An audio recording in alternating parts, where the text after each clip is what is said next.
Hello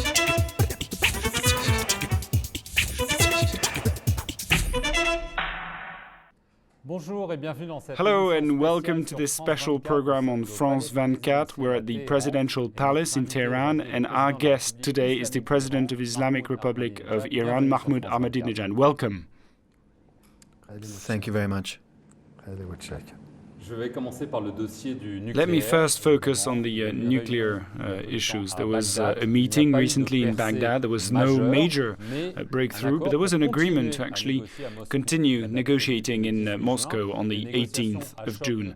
Now, there are problems because the West is asking Iran to stop or to suspend uranium enrichment at 20%, and Iran would like to lift economic sanctions immediately. Do you think that those negotiations can lead to something, because we've been negotiating for quite some time without any results?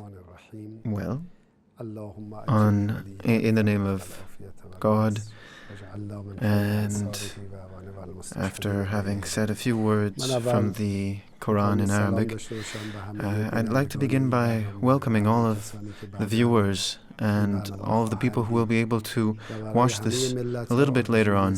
I hope that all of the people watching and all of the peoples of the world will be in good health and will prosper. The topic that you chose to begin with is certainly not a new topic. This topic has been discussed for some time. We have seen that certain countries' point of view on Iran is the same. They always have the same words. For 33 years since the liberation of the Iranian people, since we've had free elections. Some, on the other hand, have said that it's been many years, now over 200 years, that the Western world is against Iran. Whatever the case may be, the problems that we're facing today are not new by any measure, and we wish to be able to work together on the topic of nuclear issues in a legal framework, in respect for human rights.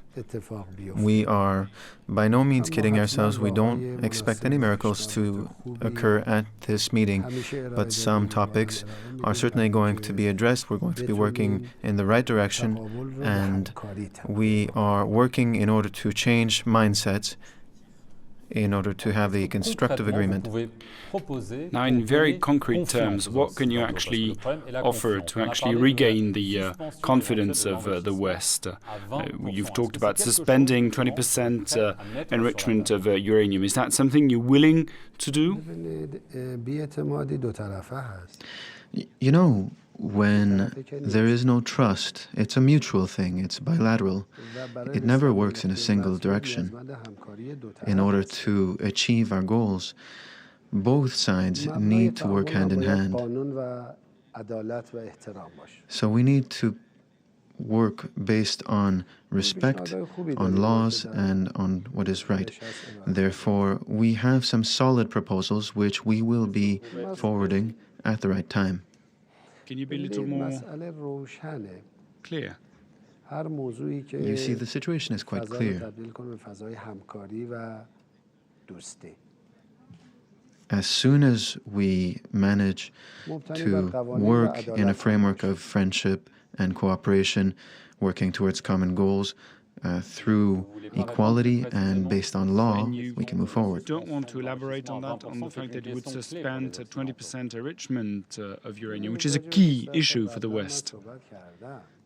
I have already spoken of this issue of the 20% enrichment. This is one of our rights in terms of international law. We don't necessarily wish to call on these rights as far as the agency is concerned. We have addressed a few words to the agency.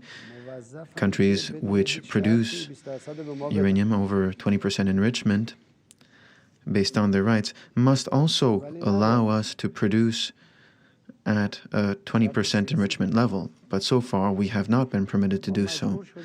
Political conditions have been placed, and we have had to invest on our side in order to achieve that 20%. Therefore, as it is our right, you see, If others do not wish for us to fully benefit from this right, then they need to explain to us why. And afterwards, they also need to explain what they are willing to give the Iranian people in exchange. The West say, well, we'll provide you with the uranium that you claim you need in exchange for this suspension. This is acceptable to you, isn't it? You've talked about it in the past. We have not received that offer. It would certainly help us a great deal. It would make things easier. And it would show that there is trust.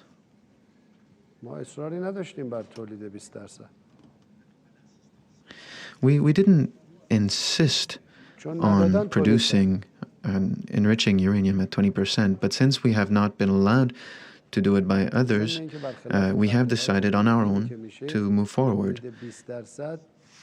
And there have been all sorts of lies that have been said, but contrary to these lies, developing enrichment to reach 20% has nothing to do with a bomb, and it is certainly no path towards producing a bomb. Those who produce enriched uranium at a 3% enrichment level can also produce a much more enriched uranium. You understand that this raises doubts in the West. Why do we need such doubt? The West has nuclear weapons, has the atom bomb. Should we trust these powers? Those who can produce enriched uranium at 99%, should they be trusted?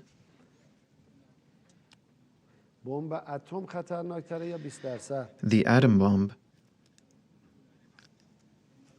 and the 20%, what's more dangerous?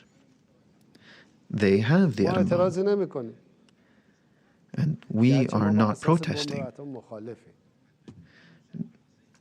Despite everything else, we are opposed to the atom bomb. So, if you'll allow me to, I'll answer a little bit differently. I think that the Iranian people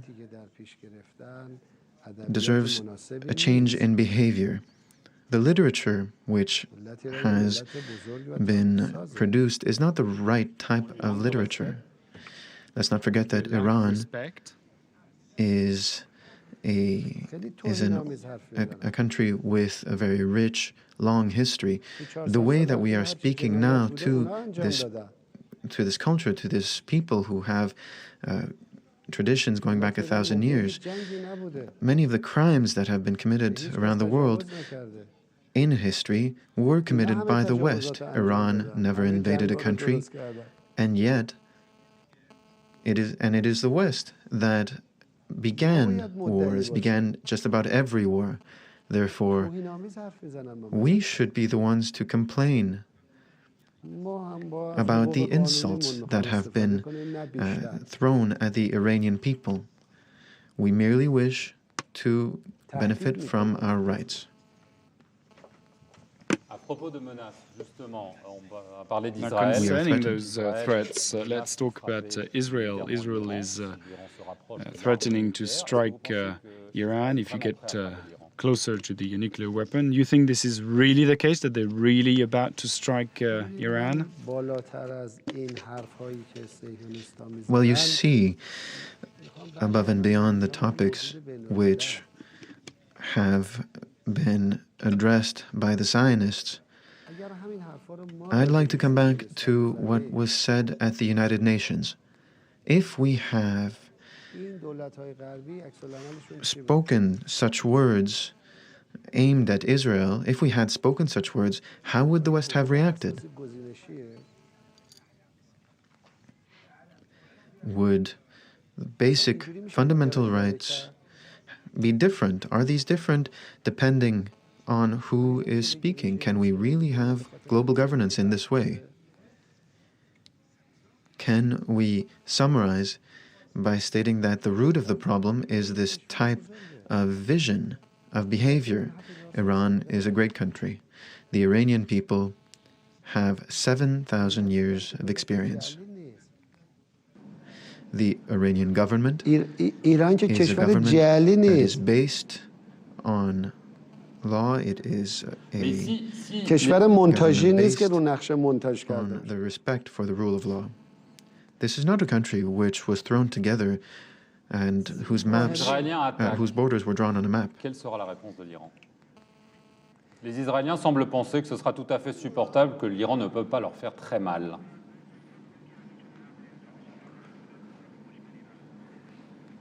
من میخوام مسائل رو ریشه‌ای بحث بکنم I would like to begin at the very root of the problems. The power of Iran is ایران یه clear. تاریخه Iran has a قدرت‌های rich بزرگ history. در مقابل ایران زمین خوردن Many great powers صهیونیست‌ها که fell به when حساب they نمیان. came face to face with Iran, Est-ce qu'il y aura une réponse militaire? and we don't even ملت look ایران همیشه at دشمناشو Zionists, we don't even پشیمون pay any کرد attention to them. The Iranian people have صدام always با همه known کشورهای غربی how حمایت کردن to inspire fear in صدام its کنفرانس enemies. خبری رو Saddam برگزار کرد، was گفت protected by the بقیه‌اش در West. تهران.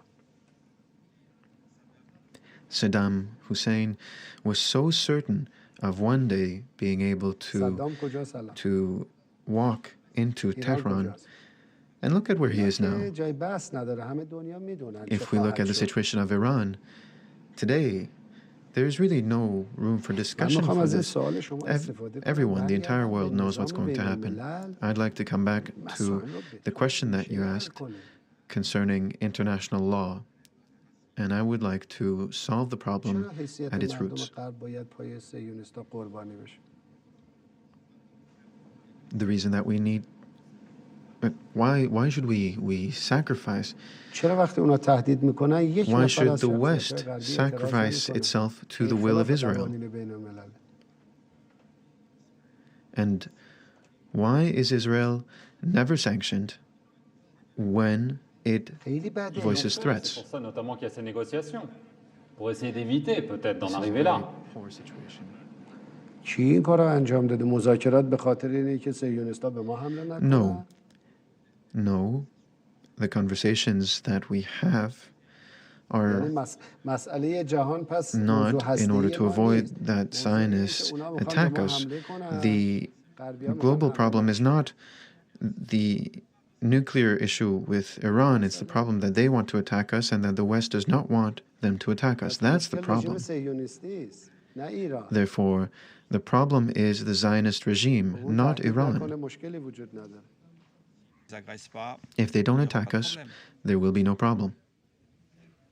ما می‌تونیم با هم همکاری بکنیم. On peut travailler ensemble, We can work together. نه اینکه ما از تهدید او می‌ترسیم. pas que nous avons peur de We are not afraid of l'agression. such ملت an ایران attack. شناخته شده است. Le peuple iranien est connu The Iranian people حساب نمیاد. are known et ils savent faire la part des choses. and ما اینطوری میشه they know how to deal with such situations. But the world cannot be governed in such a way. روش بدی برای اداره دنیاست. I believe that this is a very improper governance of the world. Let me ask you, why is the money of the French people and of Europe used to help Zionist people in order for them to attack Iran? Explain this to me. Try to explain it so that I can understand it. Explain the logic. What is the problem of the French people with the Iranian people? And the Palestinians recognize Oh, really? it. No. I mean, is this something you could do one It's day? okay. من سوالمو تکمیل کنم. واقعا بین ملت فرانسه And please, و let me ملت finish my ایران question. مشکلی هست. Between the French people اگه and the دولت Iranian people, فرانسه برآمده what از tension, مردم what problem فرانسه is است، there با ما really? مشکل داره. If the French government, through the needs ایران و فرانسه چه of the دشمنی French با هم people, دارن؟ decides to act in such a way, there will be no problem between us. There is no animosity between France and Iran. آیا When ما have به we مردم ever- فرانسه تجاوزی کرده؟ When have we ever threatened their interests? Have we ever threatened the rights of the French people? Why would the French people be against us? به چه Why? دلیل؟ Vous voulez For what reason? So you're not willing to answer my question. I mean, should the Arab states and the Palestinians recognize Israel? I mean, would Iran be willing to do so? The Palestinian people must be the only ones Let me to determine move on to the destiny. relationships with France. There's a new president, François Hollande, replacing Nicolas Sarkozy. Do you think this will be the opening of a new page, a new chapter? Mr. Sarkozy was particularly harsh on the nuclear issue in particular. Do you think France is going to change and things are going to be more flexible? We believe that the primary responsibility of a government is to meet the needs of its people. And on an international level, we believe in equality and justice. Instead of waging wars and seeking aggression, we should seek friendship. We believe that the French government can do a great deal of good on the international stage, but only if they take the right decisions. They need to take the right decisions, bearing in mind the needs of their people, the needs of the French people. If ever the French people were asked what they think about the Middle East and about the problems in the Middle East, they should be asked what their position is with regards to the presence of French troops in Afghanistan and how they feel about working with Iran. I think that then they could, the French government could act purely based on the needs of the people. France.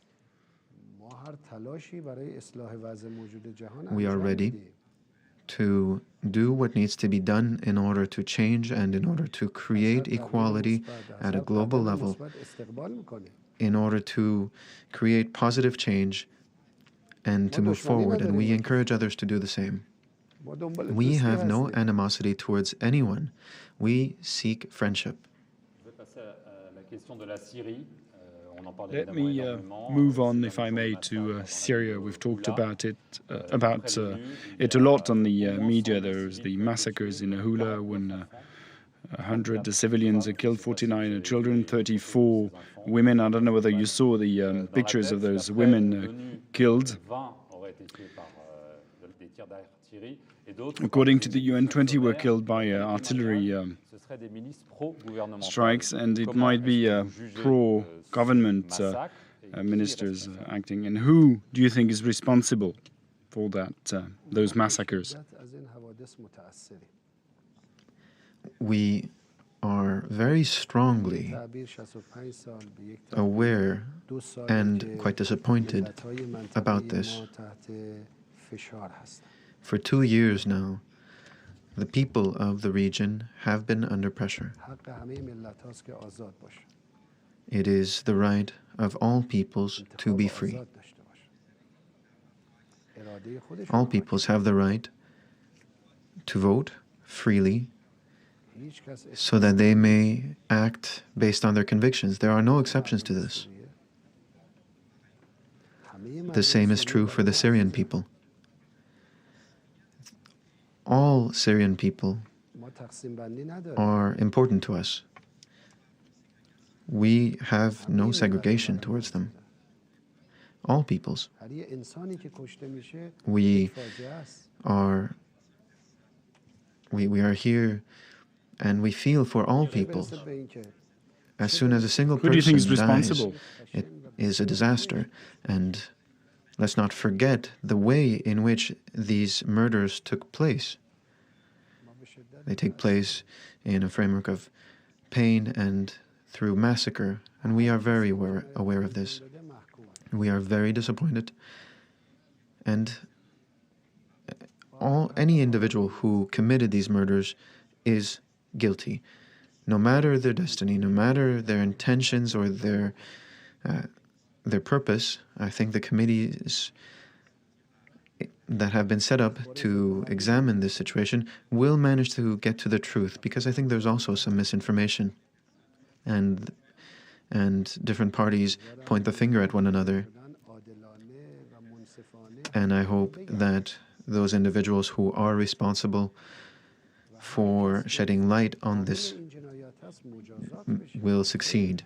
I think the people responsible for these massacres must be punished and must be sanctioned.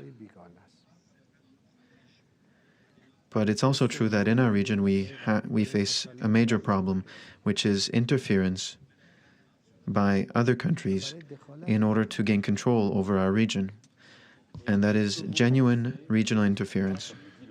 Now, do you think that these are foreign terrorists, as Bashar al-Assad's regime claims, that it's foreign terrorists, or as foreigners said, that it's the regime killing its own people? I cannot condemn myself. There are commissions that have been set up whose job it is to examine what has taken place and who must produce a report.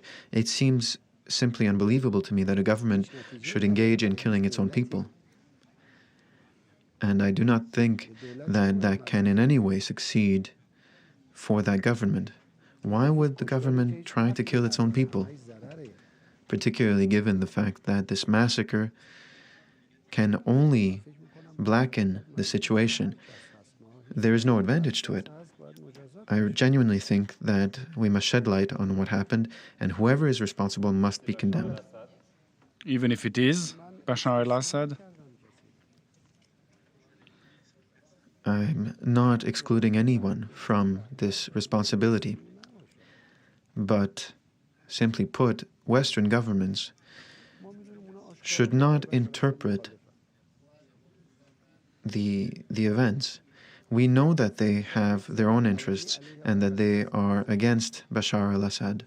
And for the last year now, they have openly made statements and taken steps against Bashar al-Assad. So we cannot trust them, because their goal is to force the Assad government out of power. In Iran, you were happy, you welcomed the fall of Mr. Mubarak in Egypt, Gaddafi in Libya, Abdullah Sayyid in Yemen.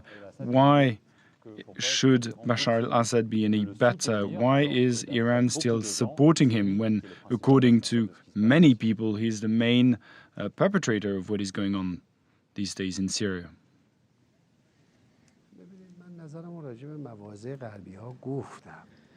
Well, you see, I spoke about the view of the West, and I think that we are very much aware of the situation, and we are completely in favor of the constitutional rights of the Syrian people, completely and fully in line with the national constitution of Syria. Therefore, the law must be respected. But it is up to the people to act without interference from others. And unfortunately, we saw that there is interference. Some governments Who's interfering and have how? openly spoken out against the situation. And some governments, and if you'll allow me to explain a little bit, the Western governments have openly announced how they see things. There are also governments from the region who have openly stated that they shipped weapons, that we shipped weapons to Syria You're in talking order about Saudi Arabia and Qatar? to create tension. And you know the answers as well. I don't want to name anyone directly, but some people in the region are also interfering in the Iran does situation, not and this provide, interference is not troops helping and, matters. Equipment to Bashar al-Assad's regime? No, never. We have perfectly normal, standard links and a normal relationship, just as with other countries. We are in favor of protecting the rights of the people. It is the people who are important in our eyes. In Europe, even with regards to governments, some governments who are against us, we would, and we have never acted against these people. We have no problems with any peoples of the world. We are the friends of all individuals, Let me move on without to the exception. situation in Iran. You were re-elected in a highly contested election in 2009 with violent incidents. I mean, do you have any regrets about what happened?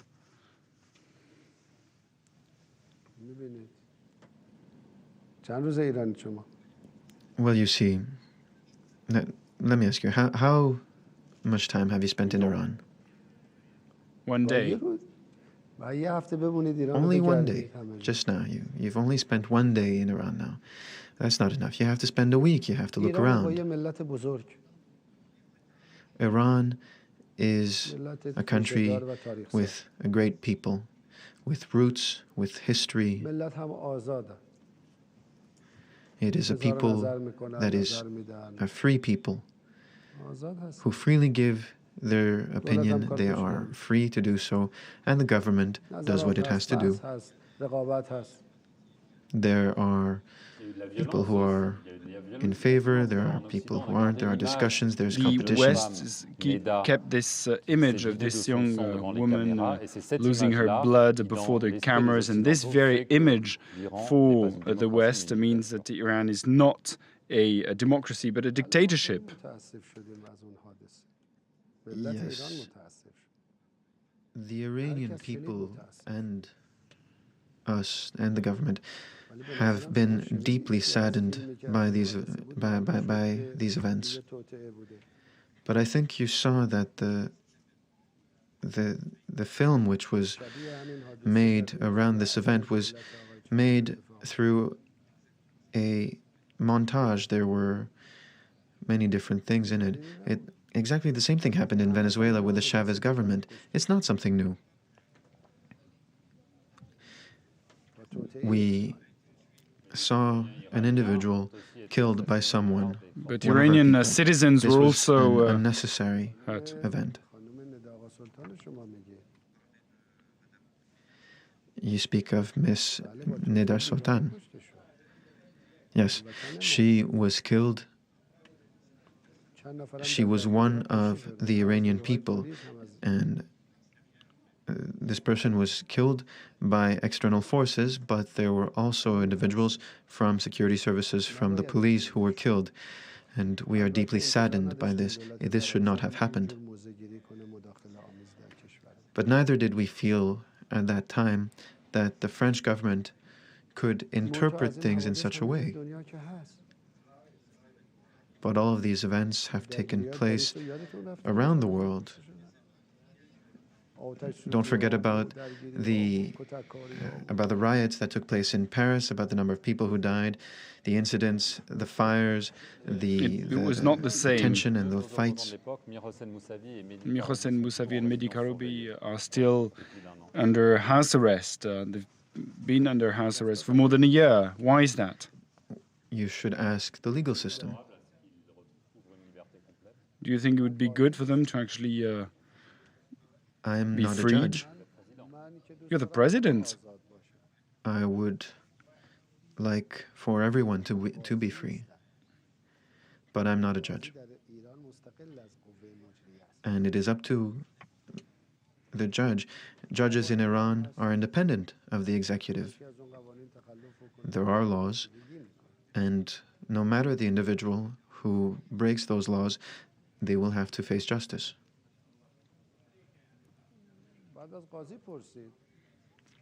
We have to ask the question, and we have to put it to a judge.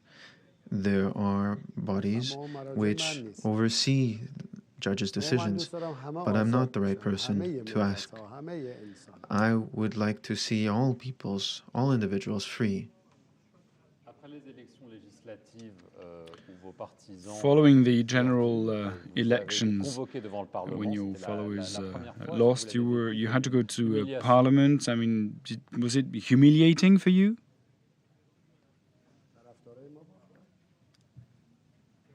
Well, I'm sorry, did you say the parties who were close to us lost? No one lost. No one ran on my behalf. No one was represented by my party, most of the elected officials in parliament are certainly allies, friends, and colleagues. Elections in Iran are completely different from elections in the West. There are no political parties. We cannot say that a political party lost. Therefore, no one ran as a representative of the state. And the fact that you had to go to parliament, how did you feel about that? Well, I don't quite understand what you mean by feelings. Well, did you feel humiliated, or was it just normal, but it was exceptional, wasn't it?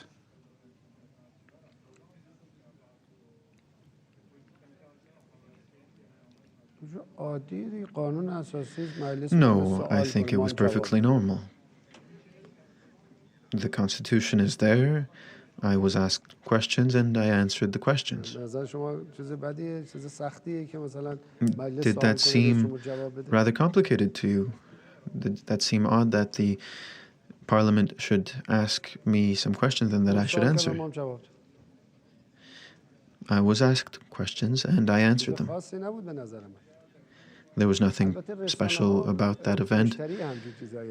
But of course, people who communicate like to discuss this, and everyone likes to put their own spin on it a little bit.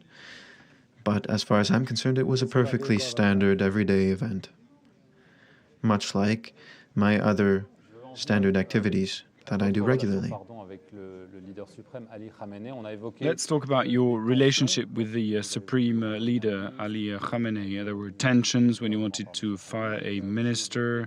Then he talked to Mr. Khamenei, who actually talked about the end of the presidency. I mean, what is the state of your relationship with him?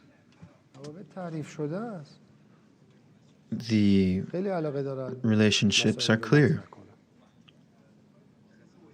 They fervently wish to bring forward certain topics to discuss them. But there is no proof. Nothing's written down. And you know, I generally don't pay attention to this gossip. The goal is to build a narrative. The system of the Supreme Guide is very well known, and the President's position is also very well known. And every week we have at least 2 hours where we meet. There is nothing abnormal about any of that. So there was no struggle between the two of you that you might have lost? I'm not sure what you mean by challenge. This notion of competition in order to gain power, this philosophy has more of a Western origin. This literature in Iran is interpreted in a very different way. Do you think that the questions that you're asking are important questions? That the world's problems revolve around those questions? But these are questions that many people are interested in. I think that the problems the world faces go beyond that. I think, and we think, that we need to address issues relating to global governance. Around the world, we see problems, economic problems, we see cultural problems, political problems, we see poverty.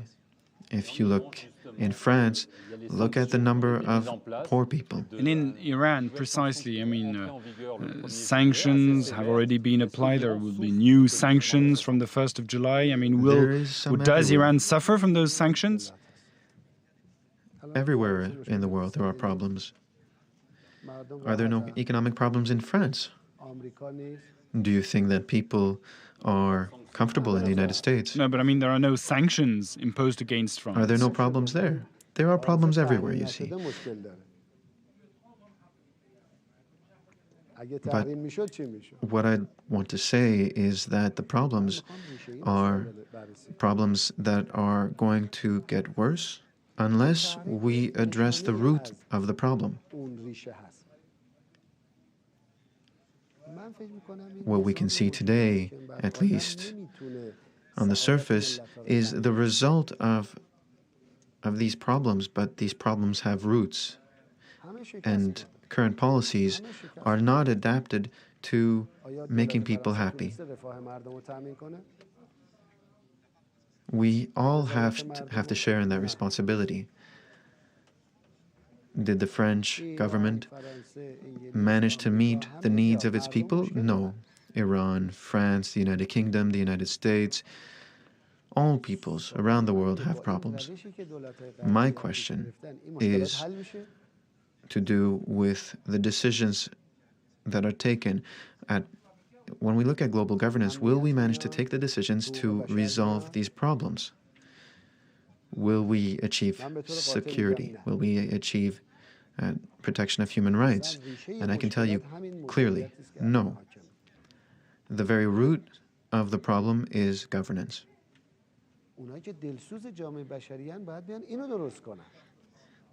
The people who are fervent defenders of human rights should first try to address that problem. If that problem could be resolved, the rest would disappear.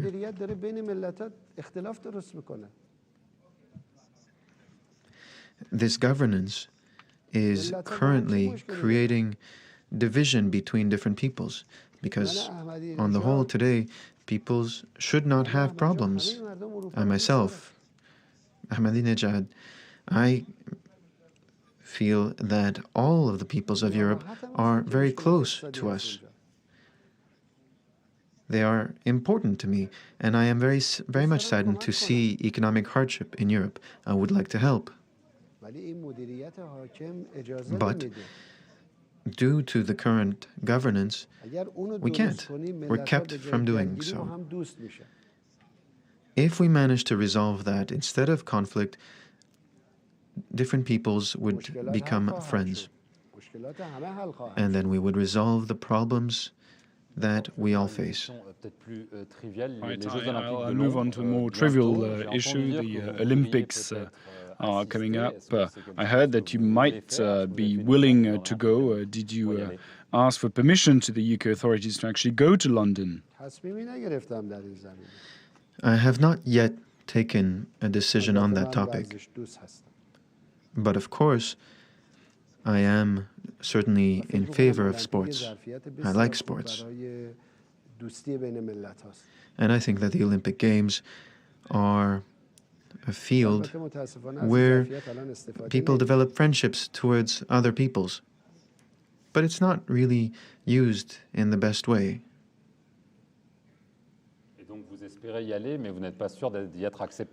So I believe you're hoping to go, but you're not sure to be accepted. No, I have not yet taken a decision. I do very much like to participate, to work with athletes and with young Iranians. But there are no limits to that. We're nearing the end of this interview. Your mandate is coming to an end next year. What are you going to do next? In your view, what should I do? What would be best?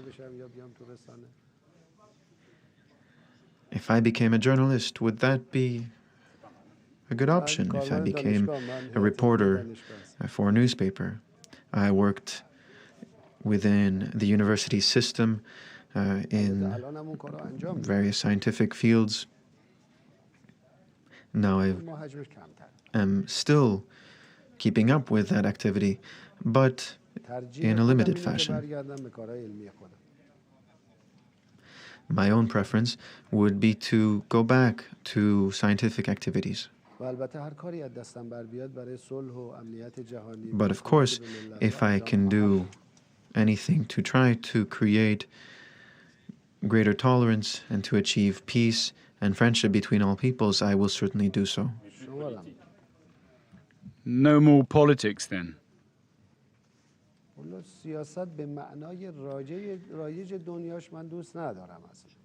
I don't really like politics in a general sense. What I think is that we find a situation where politics should mean friendship, should mean honesty. And speaking to you here now, I have to respect you in order to be able to discuss things with you. I have to appreciate you. And I have to see your problems as my problems. Otherwise, no problems can be resolved, anywhere in the world for that matter. And therefore, we have to be honest with one another. I have to be honest with you, and you too have to be honest in turn. And we need to create the world of the future together.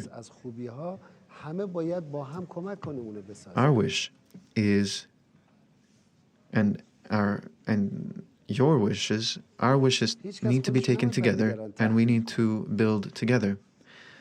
No one should try to force themselves upon others, be it in their view of the world, in their general understanding. They should not try to impose this on others. We need to respect one another. We need to think together, discuss things together in order to achieve something better for the future. And for this reason, we need consultation. We need to work together.